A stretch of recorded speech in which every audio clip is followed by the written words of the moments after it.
Welcome to the weekly Roundup, Part 1. You've reached Talking with Dr. Terry, 180 Seconds to a Better You, message number 447. And I'm Dr. Terry Wurzbacher. Well, this week's comments were deeper than usual and were excellent. Some may even lead to additional messages. A few made me laugh, which is always good.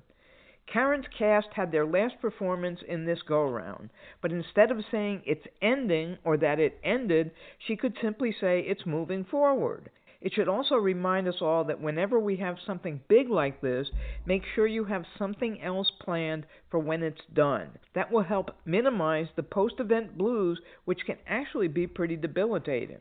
Carrie clarified that she and her colleague had been discussing one's race, not retinas, when she was talking about color blindness.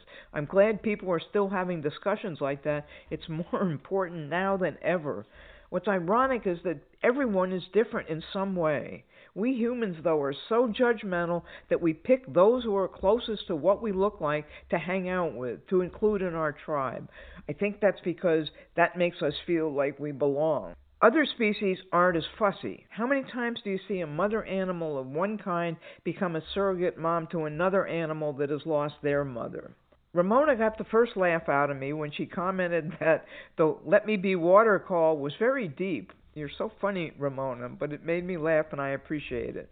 Melissa said that Bruce Lee talks about water. Water gets through everything eventually, and that's something we should all remember. The quote of his that I found is too long for the weekly roundup, but I might use it in another call. It starts with, "Be like water making its way through cracks." Then Aaron made me laugh because he was listening to the message on Let Me Be Water and he really had to pee, and the poem didn't help. Anyway, Lise talked about erosion and how water erodes the rocks. So if you're like water, you can erode your problems. She also wanted me to talk about water in our body and the water we drink, but I need more clarification, Lise. Jove picked out the 3 words that we should all remember, and I love them. Passion, persistence, and force. Thank you, Jove. Passion, persistence, and force. Erin reminded me that we have less than 100 days until we cross the water that begins at Vol State this year. As you know, we go from Kentucky to Missouri and then from Missouri to Kentucky on a ferry, and that begins Vol State.